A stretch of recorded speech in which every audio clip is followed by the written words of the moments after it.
Amateur Traveler is in its 20th year now, but can you imagine if I had people on the show who had never been to the destination, but had just read about it or seen a movie about it? That wouldn't make any sense at all, and you wouldn't listen. We all know how important it is to receive advice from people who know a destination to get the most authentic local experience. And a great option for experiencing this is Explore Worldwide and their authentic small group adventures, led by local tour leaders, perfect for solo travelers who want to meet like minded people with a desire for adventure. I'm often an independent traveler, but two of my last three trips were with small group tours because they organize everything and it's a lot easier. If you want to recreate the tour I did to Malta, they have a Malta and Gozo Discovery Tour. I'm intrigued by one of their tours called A Taste of Sicily. The company again is Explore Worldwide, and visit exploreworldwide.com to learn more. And thanks to Explore Worldwide for sponsoring this episode of Amateur Traveler. The nights are long, the days are short, and the weather is chilly to downright cold, depending on where you are. It's a good time to slip into a Quince iconic Mongolian cashmere sweaters, which start at only $50. You can treat yourself to everyday luxury at an affordable price with Quince. If you really want to dive into luxury, you can check out their leather handbags, washable silk shirts, and European linen sheet sets. Whatever you're looking for at Quince, all the prices are 50 to 80% less than similar brands, and they do that by partnering directly with top factories and cutting out the middleman. They only work with factories that use safe, ethical, and responsible manufacturing processes. And of course, they use premium fabrics and finishes for that luxury feel in every piece. But you've already heard me rave about my Quince travel pants. Treat yourself this winter without the luxury price tag. Go to quince.com/traveler for 365-day returns plus free shipping on your order. That's QUINCE.com/traveler to get free shipping and 365-day returns. Quince.com/traveler. And thanks to Quince for sponsoring this episode of Amateur Traveler. Amateur Traveler, episode 821. Today, the Amateur Traveler talks about salt flats and desert, silver mines and colonial cities, skyways, llama fetuses, and bowler hats as we go to Bolivia. Welcome to the Amateur Traveler. I'm your host, Chris Christensen. Let's talk about Bolivia. I'd like to welcome to the show Jaybe Dear, who is a travel writer who's coming to us from theonlywaysnotessex.com. And we're going to talk about that later for sure. Jane, welcome to the show. Thank you very much, Chris, for having me. And you've come to talk to us about Bolivia. I have, yes. Earlier this year, 2022, I did a 6-month journey through South America from Argentina right up to Colombia. It was a trip that I started in 2020, and the rest is history on that one. Like so many trips, yes. Yes.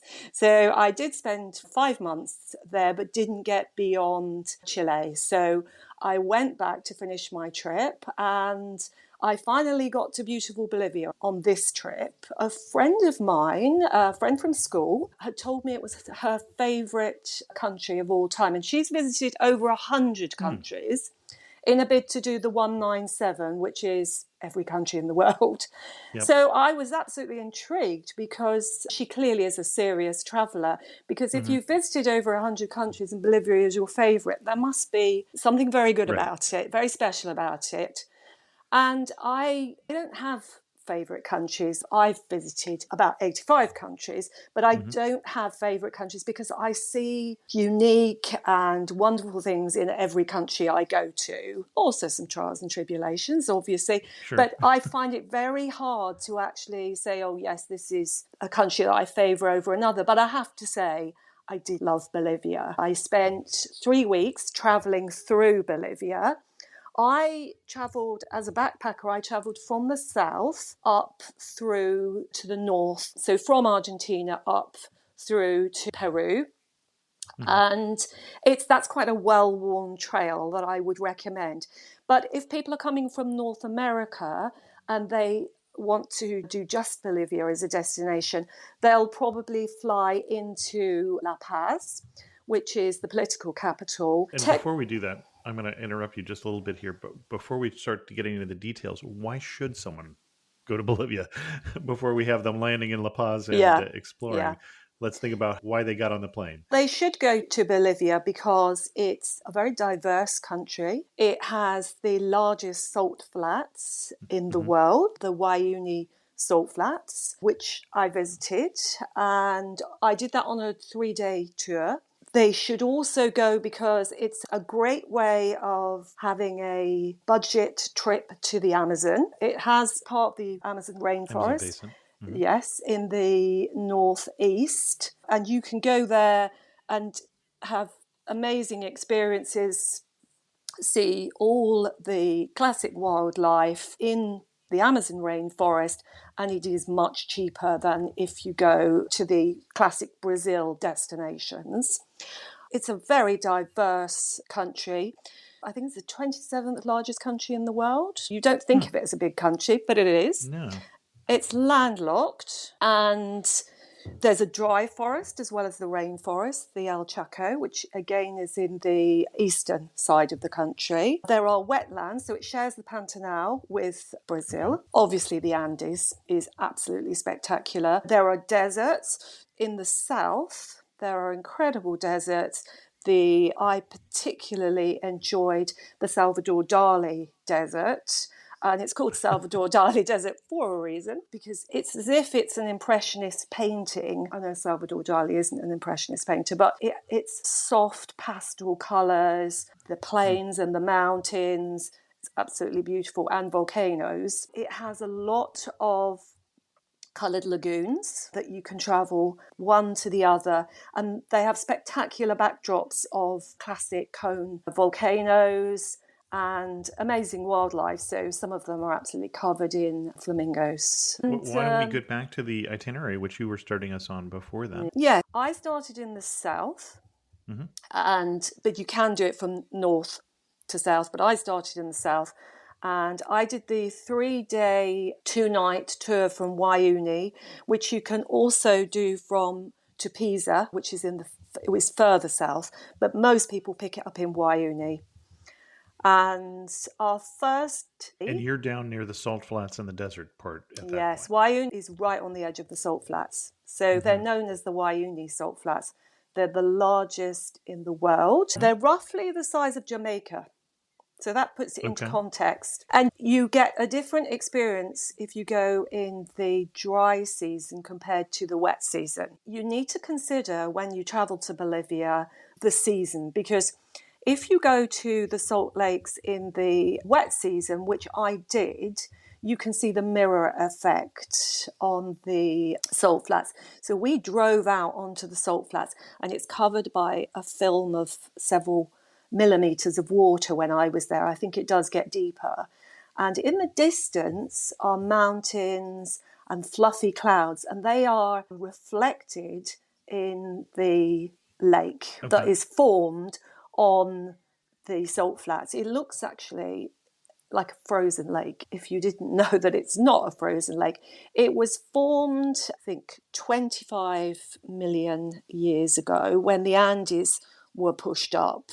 So it was originally under the sea, and then it was pushed up. As the Andes were pushed up, it became a lake that then evaporated, the water evaporated, and it became a salt lake. So it's a very unique place. It's a very stark, barren place because it's incredibly flat. It's 100 miles across at its greatest distance, and you see the mountains rising up in the distance. It's absolutely stunning. Now, if you go there in the dry season, you can reach Cactus Island. Cactus Island is... I only saw photographs of it because I was there in the wet season and it's too flooded to go there.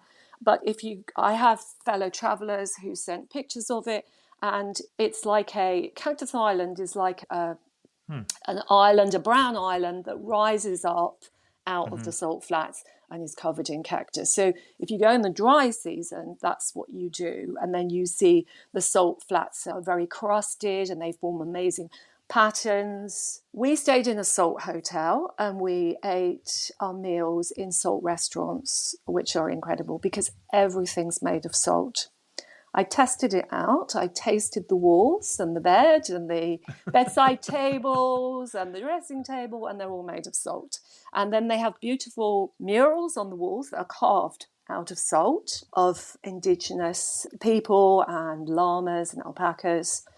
And everything's made out of salt, obviously, apart from the bathroom, which wouldn't be very practical. But No, I not so much. no, I would highly recommend that people stay in a salt hotel as part of the experience. Now, they have salt hotels for all budgets. We stayed in a beautiful salt hotel, but it wasn't 5-star, although inside it could have been.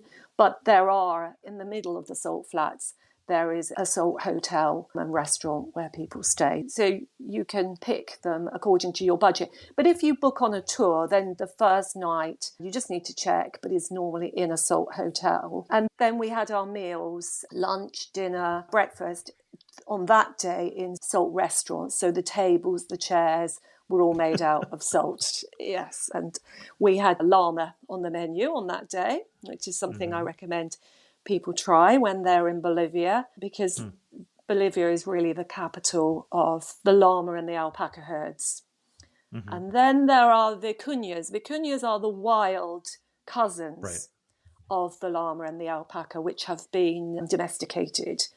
And they have tassels on their ears to identify them, a bit like, certainly in the UK, we have a blob of paint on the sheep to identify them. But there they have beautiful tassels on their ears so that people can identify who they belong to. But yeah, so out on the salt flats, there are cold water springs that come from the distant volcanoes. There are carvings. So they've carved monuments to Bolivar and statues, etc., out on the salt flats. And then there's evidence of local people mining the salt flats for salt. They're so huge that local people do earn a living from the salt on the salt flats. So after a day on the salt flats, we then drove south to the Eduardo Alvaro Reserve, which is an important reserve. And we went past an array of coloured lagoons. So there's the red lagoon, the blue lagoon, the white lagoon, the green lagoon. They're all absolutely spectacular, but you do lose count of your lagoons in the end. And as I say, they have backdrops of spectacular volcanoes. We stopped at one point in the desert where there were rock sculptures, totally natural, created by wind and weathering. And you could climb all over them, and they were absolutely spectacular. And And at this point, you're in the furthest southwest yes, point, almost you Chile, are. almost Argentina. Okay. You can actually, our guide, Gonzalo, pointed out Chile and Argentina. So you could see over the border because you can see so far to the huge mountains that rise up to about 12,000 feet. You can see over the borders. Very far south, there are geysers. Now, I've seen geysers before, but many people in the group hadn't. So that was very special for them, and mud pots. So if you haven't been And just for translation from English to English here, so we would say geysers, and a geyser is an old guy. Yes. Yeah. Okay. I'm assuming you're talking about the water formation, not Yes. the. Yeah. Geysers. Okay. Yes. There may have Yeah. also been some geysers at the geysers, but that's an entirely different thing. Okay. Yes. Yeah. Different pronunciation. Yeah. Geysers. Yes. And that it was often a very surreal landscape. You felt as if you were on a different planet. It's very remote. I was glad that I went with a tour group for that part of the trip because I like to travel independently, but that wouldn't be practical to do that 3-day tour. Okay. So it was good. I was supposed to have an English tour guide, but he or she never materialized because they were still suffering from the effects of COVID, not so many foreign tourists. So I went with a Spanish guide, but we had 2 Spanish speakers who spoke fluent English. And out of the 5 of us, or 6 of us, 4 of us were English anyway, so it didn't matter in the end. And I have to ask, with as much time as you spent in South America, how is your Spanish? And is this a place that you can get by without knowing some Spanish? My Spanish is, yes, intermediate. I'm far Okay. from fluent, but I can have a basic conversation. I can find my way around. When I was in Argentina, I hitchhiked for 3 days and only spoke Spanish and got by, but it's far from fluent. However, fellow travellers will often speak Spanish and English because they come from other South American countries. So there were Hmm. a lot of people travelling from Argentina, from Peru, to see Bolivia, I think particularly at the moment because there are fewer travellers from Europe, America and Asia. So it brings down the prices for those people, and they were taking the opportunity, which was good to see, to Right. explore their own continent when probably they couldn't have afforded to do so. It can be difficult because it's not like Europe where many people will speak English. A lot of South Americans don't speak English. However, I do find that South American Spanish is easier to understand than Spanish. Hmm. So I learned Spanish at school and I've traveled to Spain a number of times. I tried to speak Spanish, high Spanish, so cerveza, which is With your the Cinco thirst. and yeah. Exactly, Cinco. And I realised that actually that's not a good way of doing it. They just say cerveza. So Right. how we would say it phonetically. So in the end, I just trained myself to say it in the way they would say it and pronounce it in South America, and they understood me more easily. And Hmm. I found that I understood them more easily than I do when I'm in Spain, listening to people speaking high Spanish. So that was good. So on our second night, we had a hotel near hot springs, which was good. So we went down in the evening and watched the sunset from the hot springs. And then myself and a few of the other travellers got up early in the morning, I think about 5 o'clock, and went back down to the hot springs. The stars were incredible because there's no light pollution at all. And Hmm. we sat in the hot springs and watched the sun come up. Hmm. And that was a very unusual sunrise because it comes up and it's dissipated by all the steam that's rising up from all the volcanic activity in the area. So whilst I'm not one for getting up early if I can help it, it was worth it for that. Okay. Konnichiwa, I'm Yuki, a tour leader with Explore. Who knew that hidden among Tokyo's towering skyscrapers was a peaceful tea house surrounded by ancient trees and serene ponds? Actually, I knew. It was my mother's secret sanctuary.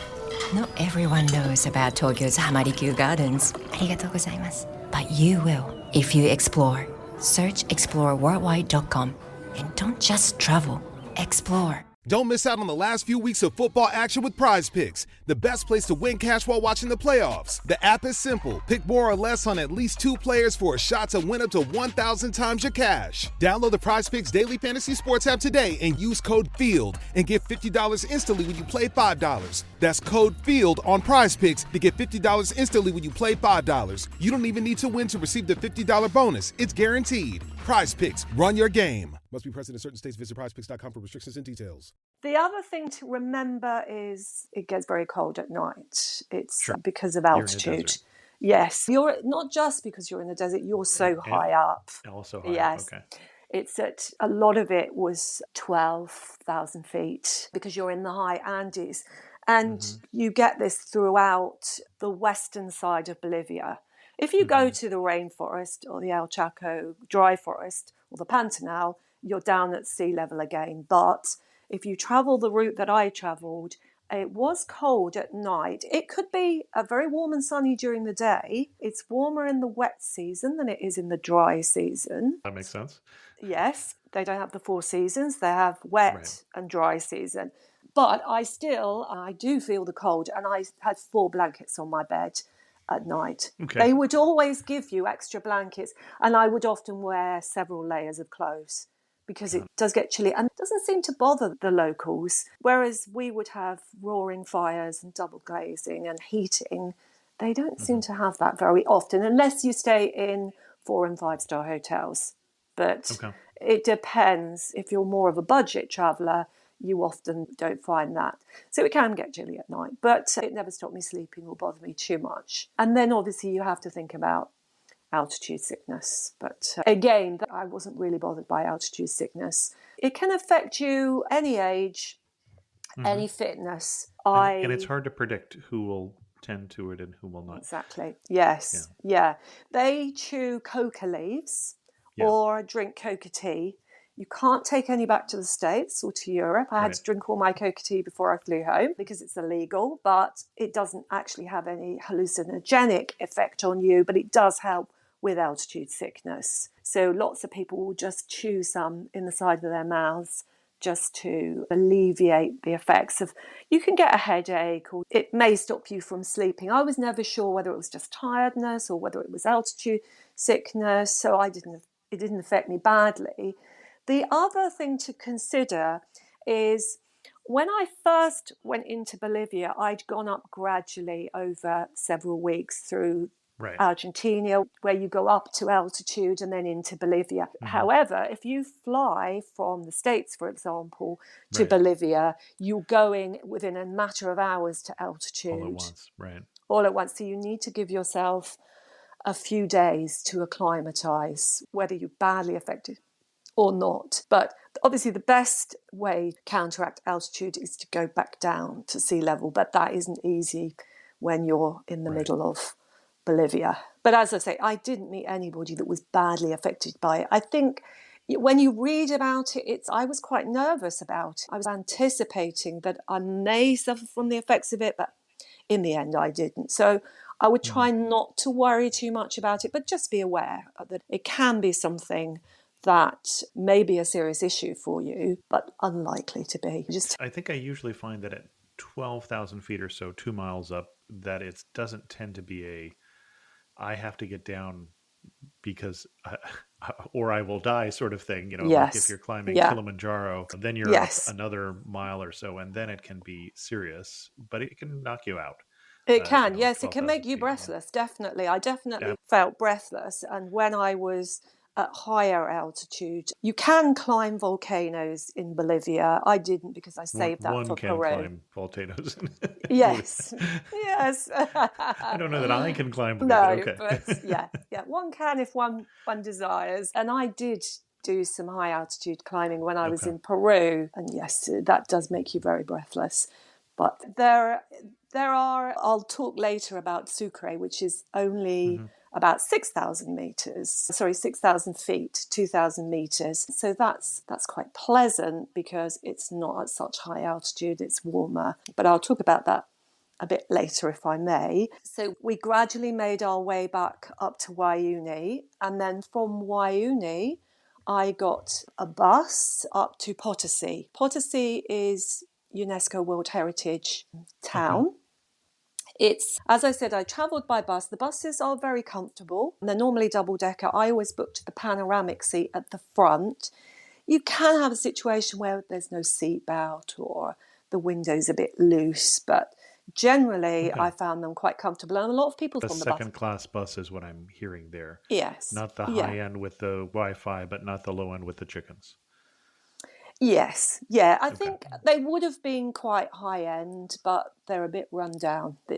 Now they may have come from different countries and been used in Europe or America, or they just may have been used for a long time. But they all have toilets on them, and they have quite big, like business class airline type seats. So if a lot of people travel overnight on them, and you can recline right back on them. People do say, watch your belongings. So I never left valuables on the seat when I went to the toilet. But it's a great way of interacting with the local people. They will often get on to the bus. And if it's a day, during the day, people would say, Buenos dias, buenas tardes, to everybody on the bus. And then I chatted to people, the local, on my travels. So it was a great way of experiencing local life. But you can fly cheaply from place to place if you so desire. If you only have 1 week, then I would certainly recommend you do some flying between places. Not expensive. So Potosi is a very Bolivian town. It's at about 12,000 feet, and it's most famous for the Cerro Rico, which is a huge silver mine. And it's been mined for silver since the colonial times. So the Spanish apparently, as a fun fact, the Spanish apparently took enough silver out of the mines, not the conquistadors, they obviously had local people to do that for them, and sent it back to Spain, to the king in Spain. And they say that there's enough silver was taken out to build a silver railway between Potosi and Madrid. So it was a very rich seam of silver. And the interesting thing about that is you can visit the mines in Potosi. So I visited the mines on a trip. You can either do the hardcore tour, which young people tend to do. I decided not to Lots of do the steps, or what? No, I got the impression it was shuffling your way on your stomach through Okay, very sure. narrow shafts. I don't suffer particularly from claustrophobia, but I just didn't fancy it at my age, in my late 50s. It was quite clear that I spoke to some younger people that did it, and that one of them had to come out halfway through because he was 32, I think, and he said, "Oh, it just wasn't for me. I just had a panic attack." So the one that I went into, it was about way overhead height. It was quite narrow and very dark, but it is a working mine. So you go to the miners' market beforehand and you buy them some fizzy drink and some coca leaves to give them, because I guess having tourists go round your working mine, you need some compensation. So we just gave our guide a sort of a few dollars, and they bought some supplies for us to give to the miners as we went round. And as we I've toured got, mines, but never a working mine. That's I know, the sound in my voice of surprise. Okay, you couldn't do it in Europe or in America because right, of health and safety. right. The health and safety was not of Western standards. So in some ways, if you're prepared to take the risk, and yes, I could see, having organised school trips and filled in countless health and safety Forms, forms, yes. I could see that it was potentially dangerous, but it wasn't. So long as you were sensible and you looked where you were treading, it was going to be an amazing experience. And it was. We stood on the slag heap looking out over the town. We had to get dressed up, miners' outfits, with a Right. hard hat and a headlamp. And then we went into the mine with sort of trucks coming that would push the trucks along rails out and then tip them out into lorries to be taken away. Okay. Women process a lot of the material when it comes out of the mines. Women Okay. don't work in the mines, but they do process the materials when it comes out.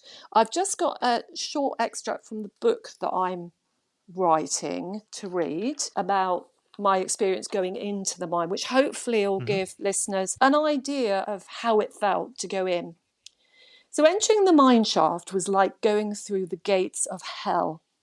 Almost immediately, we were alerted to bright lights coming hurtling towards us through the darkness. They were the lights on the miners' helmets. And as the carts tore clattering towards us down the narrow shafts, we had to throw ourselves to the side of the tunnel. Along a side tunnel, we found a miner chipping away at a seam. We shuffled past a deep hole and on to where a miner was filling a cart with mined materials. The air was thick with dust, but he wasn't wearing an industrial-grade mask. Come to think of it, neither was I.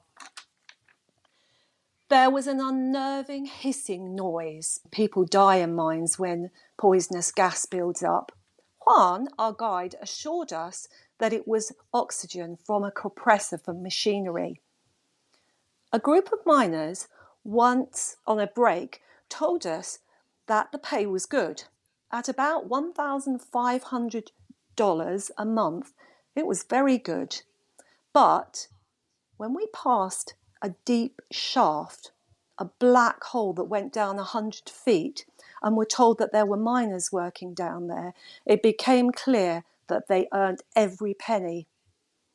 Halfway through the tour, Juan casually mentioned that we shouldn't touch the white stuff on the walls. It's asbestos, he told us. Isn't that the stuff they normally remove using hazmat suits? I asked him, horrified at the realisation that I'd steadied myself on the walls countless times already. Health and safety was not a thing. They seemed to rely on an alcove where there was a devil-like creature that they gave offerings to for protection.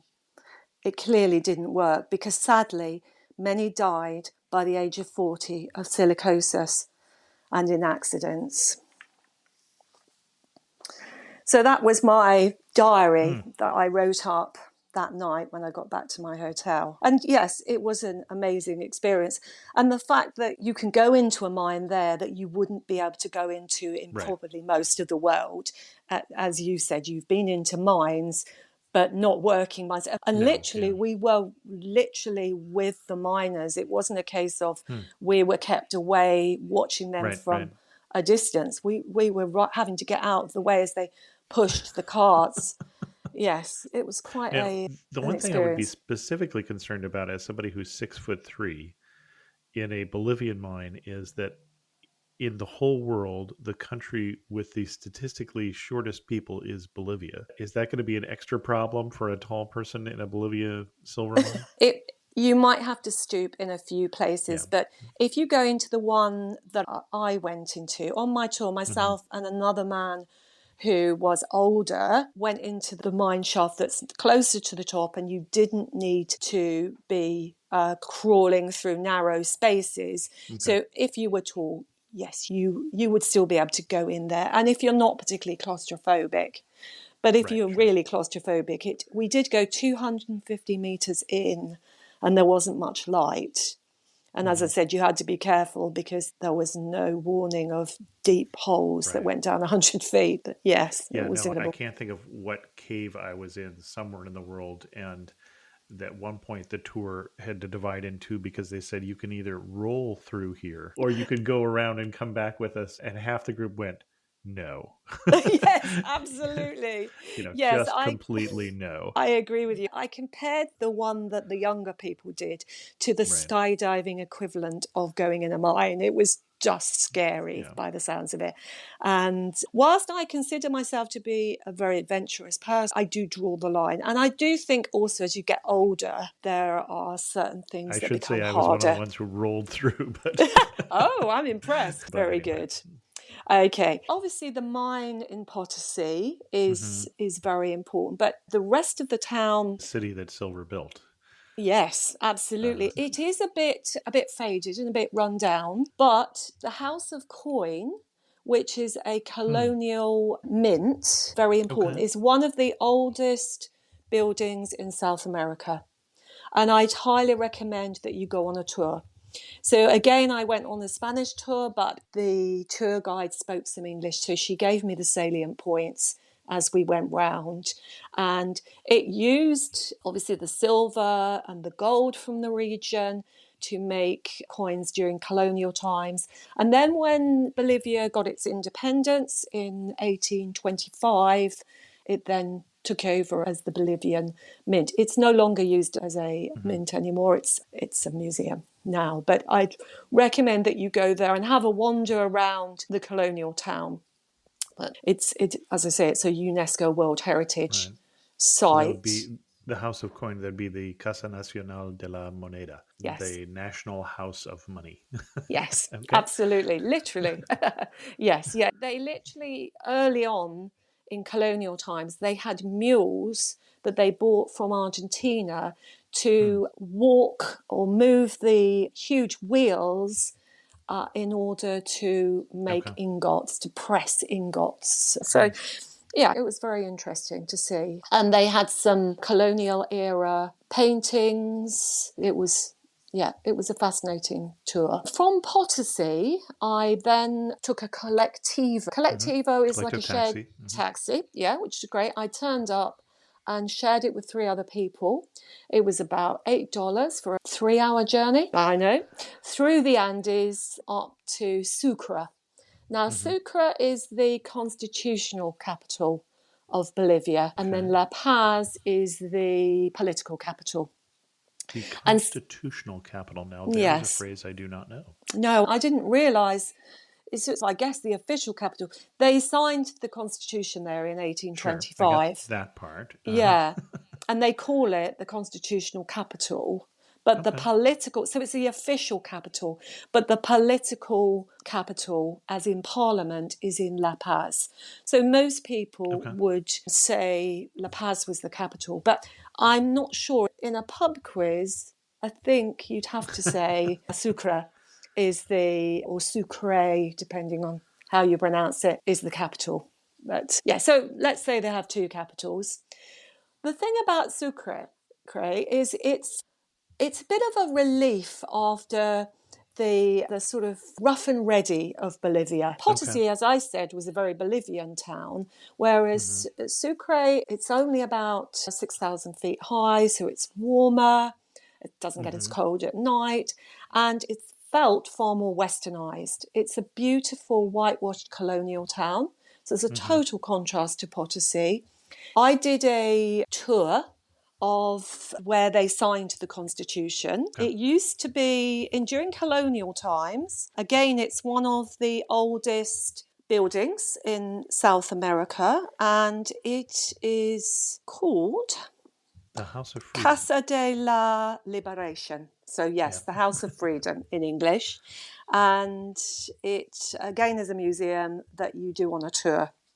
And I went into the room where they signed the Constitution, and then Bolivar became their first president. So they're incredibly proud of this building. It's a beautiful colonial town. Which is, of course, also where the name of the country comes from. I think most Yes. people have figured that out. Yeah. Yes, absolutely. Like, it felt very Spanish, actually. It could have been in Spain. As I say, it was westernized, had a large plaza in the centre, beautiful colonial churches. And then I climbed up to the Recoleta monastery at the top of the hill that has beautiful views over the rooftops and the surrounding Andes Mountains. And Sucre was a good place where you could go and get a coffee, a westernized type coffee. There were good bars and restaurants, lots of mid-budget to 4 or 5-star hotels. Yes, it's definitely somewhere that was a bit of a sort of good place to pause and relax and feel a bit as if you could enjoy some home comforts before going to La Paz. Because La Paz is a totally amazing but crazy place. I got a bus up to La Paz overnight, but you may wish to fly that leg of the journey.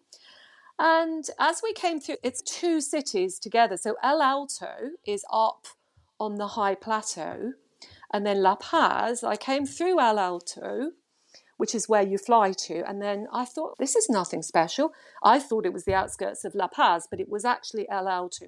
And as we drove through El Alto, we rounded a sort of a curve, and then down below us was this huge bowl with La Paz sprawled across it. Lots of rough brick-built shantytown type buildings, but with incredible scenery around it. The mountains are surrounding it. So you've got, for example, Elimini Mountain, which is 21,000 feet. It's the second highest mountain in Bolivia, and you can see it from most places in La Paz if the weather is good. And as I say, it's a fairly crazy place. It's very gridlocked down at ground level, but it has an amazing cable car system. And since 2019, when the Silver Line was introduced, it's become the longest urbanised cable car system in the world. It's got 32 stations, 10 lines, and they're all colour-coded, and it's 20 miles in total. It reminded me a bit of the London Underground, but above ground. because it weaves its way in and out. So you can get off of one line, connect to another line, and work your way all around the city as if you're a bird flying over the shanty towns. There's one area which is where they've painted all the buildings like a huge mural, which is beautiful. There's another where you can go right over the main cemetery and just generally see life going on below. It's very inexpensive. The locals complained that it was quite expensive compared to buses, for example. But for a Westerner, it's very inexpensive. And you can travel all around. It goes right up the bowl to El Alto, and then you can travel across El Alto, the city up on the plateau, which is about 12,000 feet high. And you can look down at a lot of markets up there. Yeah, it was incredible. There are football fields up on the plateau. And whilst Bolivia isn't a very good football team, in general, it does well in home games because all the visiting teams struggle with the altitude. So altitude, yeah. Yeah, they're acclimatized. They were celebrating because they beat Argentina recently in a home game. They would never beat them outside of Bolivia. But yeah, that was an interesting fact. I did, when I was actually in the city itself, which did feel very frenetic, quite chaotic, but they have a fleet of old Dodge buses from the 50s and 60s from America. Okay. They're incredibly well maintained. It feels as if you're in a museum and you can just ride around because it's part of their public transport system for a sort of 50 cents on a Dodge bus. I just got on the bus and just rode on it until it got to the end of the line, and then I turned around, got another one back into the centre. It's an incredible experience. I loved it. It felt as if Rosa Parks was going to get on and sit next to me at any moment because they really were from the 50s and 60s. These are violent criminals, so they're not going to go down easy. ABC Tuesdays. Let's get this done.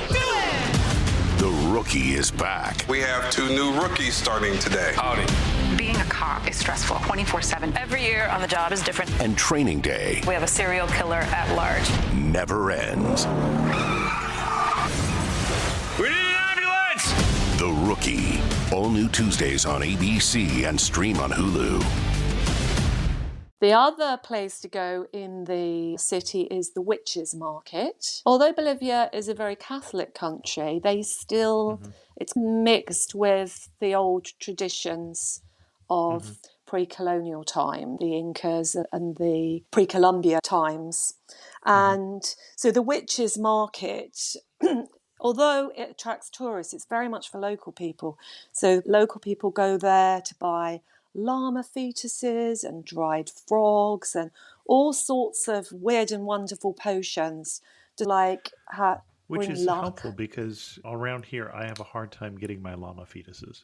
Yes, you would do. Oh no, you wouldn't. There's llama fetuses of all shapes and sizes. Yeah, it was fascinating. So yes, if you want to take back a llama fetus, my friend who loves Bolivia does have a llama fetus in her a collection.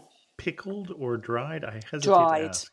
Dried, yes. Okay. Yeah, dried. Yes. They just look like very like baby llama, stuffed llamas, but they are fetuses. Yes. And Bolivia is one of the best places. Buried under the foundations of many Bolivia houses as a sacrifice to a pre-Columbian goddess. Absolutely. Okay, yes, although, as I say, it's a strange dichotomy because they are very religious. They follow the Catholic religion. If you go into a church in Bolivia on a Sunday or even on other days, it will be full of people, but it's still mixed with the traditions of the Incas and even further back, the pre-Columbian times. Now, from La Paz, I did a day trip out to Tiwanaku, which was my favourite pre-Columbian site after those in Peru.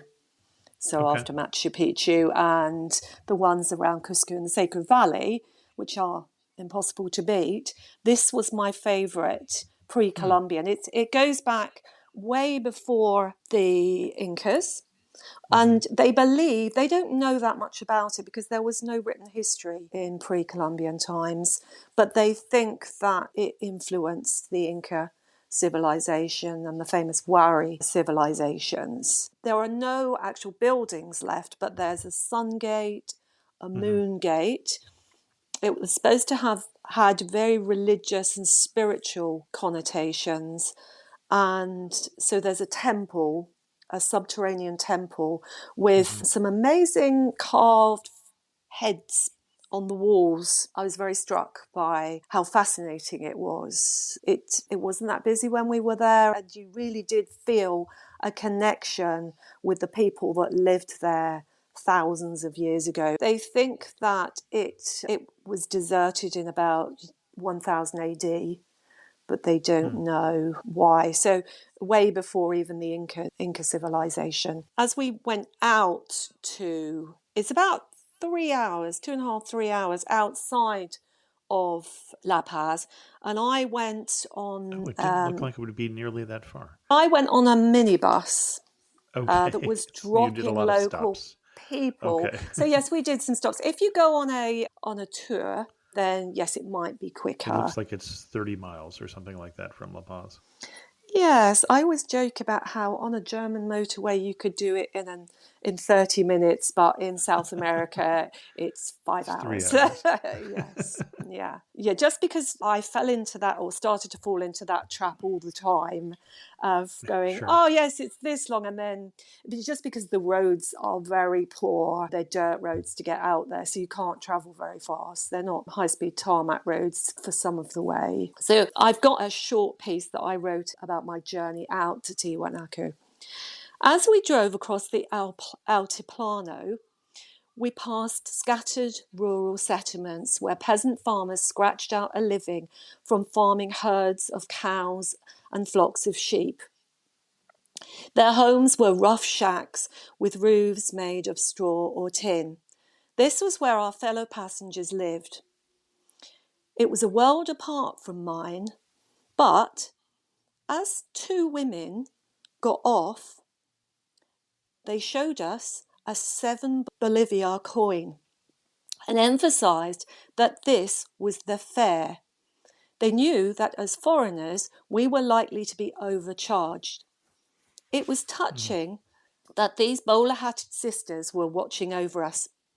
Unfortunately, we were overcharged, and the driver refused to listen to our protests. If our bowler-hatted friends had still been on the bus, I instinctively knew that he wouldn't have got away with that. So it was good because we sat at the back of the bus and all the locals got on and all the women wear the Derby bowler hats. And they're very expensive, the best ones. Somebody on one of the cable cars, a local, told me that they can cost up to $500. Yeah, they're made of suede and they were actually introduced from England, from the UK, by the men who went to build the railways in the 1920s. So that was an interesting connection for somebody that comes from England. And they were adopted by the Chola or Cholita indigenous women. And I found it fascinating because they're so expensive, these bowler hats, that if it rains, they cover them in plastic bags to protect them. The Cholita women also wear a shawl, a coloured shawl that's either wool or embroidered silk, and it's held together by a brooch, a beautiful brooch. They wear the Polaris skirts, which are big skirts that are rounded out by several underskirts. And they have 2 plaits going down their shoulders that are tied together by a tassel. And then as much jewellery as they can afford. And then a shawl, a coloured shawl that they wear. It's called an agio. It's a colourful cloth sling, really. And they carry babies and shopping and all sorts of things in those colourful shawls. And it struck me while I was there that you have to go a long way to see people that just wear traditional dress as their everyday dress. Most places in Asia and Africa have adopted Western style dress. You have to go off the beaten track into the Masai Mara or way into the wilds of China to see people that still wear traditional costume. But you Right. will see it everywhere in Bolivia. It's the most South American of the South American countries, if you ask me. For the icons like llama, herds of llama and alpaca. People think, oh, llama and alpaca, that's South America. But in reality, you only see them in Bolivia and in southern Peru, southern half of Peru. That you don't Hmm. see them everywhere. And then the dress, the local women, and the men to a certain extent, but not so many, more in Bolivia and Peru than you do anywhere else. So Chile, Argentina, even Colombia and Ecuador are much more westernized now. And I'm going to do a time check here because we're coming Yes. up on an hour long. Okay. Yeah. I was just going to give you one top tip for Americans. If Hmm. you can pay for tours, or they want you to pay for tours in American dollars, but make sure they are pristine from the bank because they Okay. will not accept anything else. Even if they've got a fold or a tear in them, they won't accept them. Just make sure they're pristine. And then Hmm. you can change to bolivars, but they won't let you change them unless they're pristine. So that's Okay. just something to remember. Okay. Anything else we want to cover in terms of itinerary before we get to some of our wrap up questions? Final place I would recommend that you go Hmm. to is north of La Paz. It took me most of a day to get there on a bus, and I do recommend you go by bus because you get beautiful views. Is the Bolivian side of Lake Titicaca.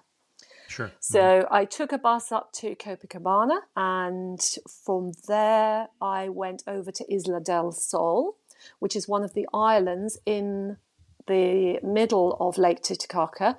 Lake Titicaca is the highest navigable lake in the world. It's enormous. Bolivia shares it with Peru, and I stayed overnight on Isla del Sol, and I would really recommend that you do that if you have the time, because a lot of people do it as a day trip. But Hmm. if you stay overnight, the day trippers go and you just get the chance to see rural life. People scratch out a living in the fields, farming broad beans and quinoa, which is very popular in Bolivia. And then they have a few sheep and a few cows, and you just wander around the paths. There are some Inca ruins and some incredible views across the lake to the high Andes Mountains in the distance, and then up the coast to Peru. So I would really recommend you do that. And then I went over the border into Peru, but then you could also go back to La Paz to fly home Hmm. if you were just there for Bolivia. Did you actually cross the border on a bus or on a ferry?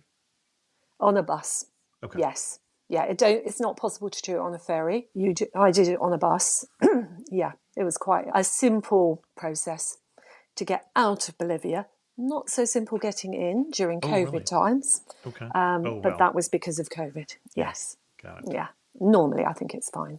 Yes. Any other things that people should know in general before they go to Bolivia? It's a very unique country, but it's not an easy country to travel around for a Westerner who will find that, as I've already alluded to during this podcast, the health and safety and the Hmm. comfort is not always what it would be in the West. However, if you're prepared to take the rough with the smooth, you'll have an incredible experience. It's an absolutely amazing country. One trip actually that people do, but I didn't because I was there in the wet season. Again, you Hmm. have to think wet or dry, is the Death Road. And I believe that was mentioned on an earlier podcast Yep, on it was indeed. Bolivia. Yes, it's other travellers did it after I left because it was the dry season and it looks amazing, but it's something to And this is the consider. rugged road in the Andes. Yeah. Yeah. And you can do it as a day trip from La Paz, and many people do. I was going to do it, but the weather was awful, and there's no point doing it in the wet season Right. because the weather was normally very good in Bolivia, But if you go up into the high Andes to do this, it's possible that the clouds will come down on you, and then it's not ideal. But during the dry season, it's perfect. I would have done it during the dry season. It's a full day. So I'd recommend that if it's the dry season when you're there. Excellent. As we get to some of our wrap-up questions, you were standing in the prettiest spot in Bolivia.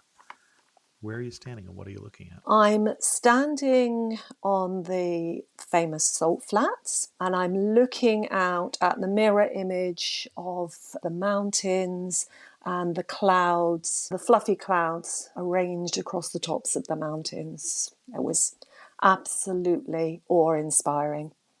There are many superlatives that you could use to describe it. I felt really exhilarated when I was there. It's no other place in the world. Excellent. And one thing that makes you laugh and say only in Bolivia?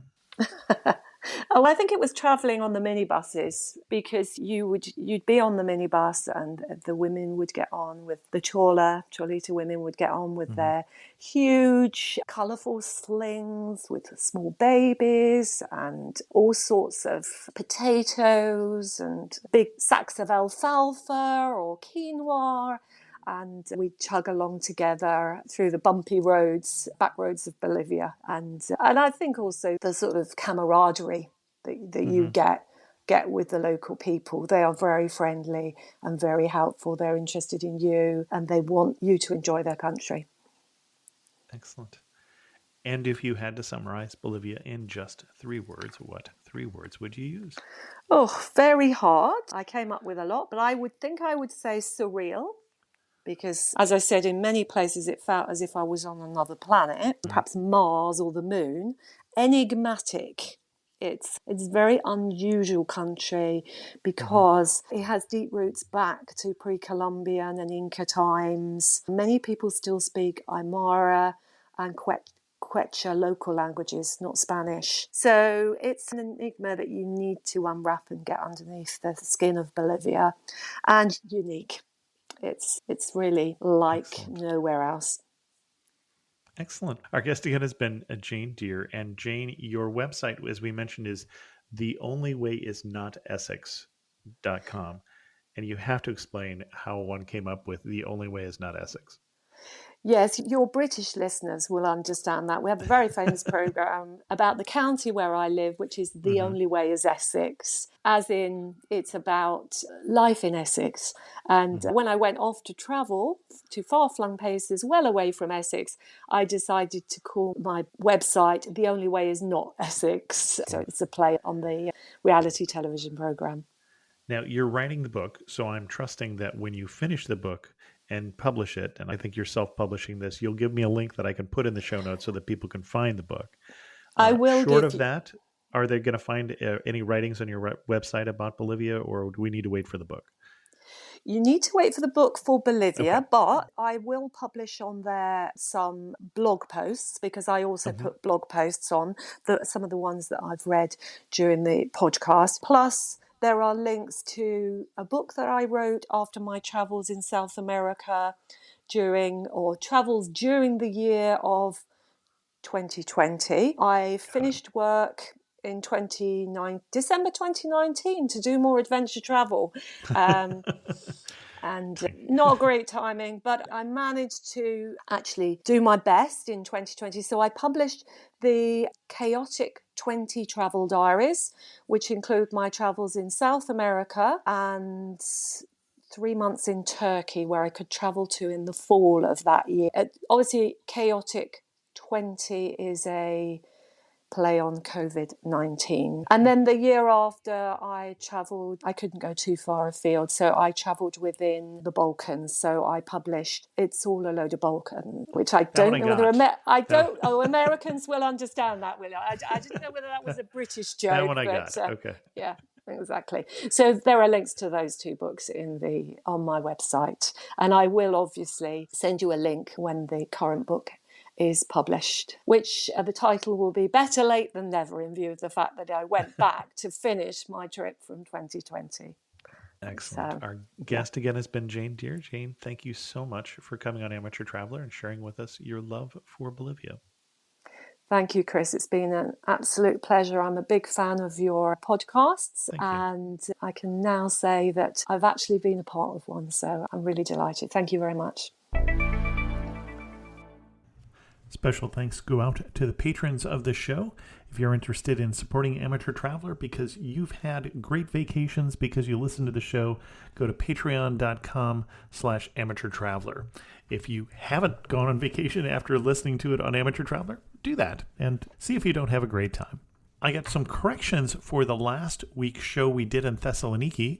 Unusually, these corrections were from our guest, I must make 2 corrections. The famous artifacts, the golden larynx, the proper name of the box I mentioned, and the gold grave crown from the Macedonian tomb of Philip II, the father of Alexander the Great, are now located in the Archaeological Museum of Vergina and not in the Archaeological Museum of Thessaloniki. The exchange of populations happened in 1922. I don't know why I said 1921, as this is a very well-known fact to me and all Greeks. I apologize for these inaccuracies, and thanks so much. We do try and be as accurate as we can, but I am obviously not going to catch everything as I'm listening to the show, and I hope you will understand we try and do our best. What we're really trying for is when you listen to the show, is that someplace you think you would enjoy? And if we've accomplished that, then we've done what we've set out to do. With that, we're going to end this episode of Amateur Traveler. If you have any questions, send an email to host@amateurtraveler.com, or better yet, leave a comment on this episode at amateurtraveler.com. And thanks so much for listening.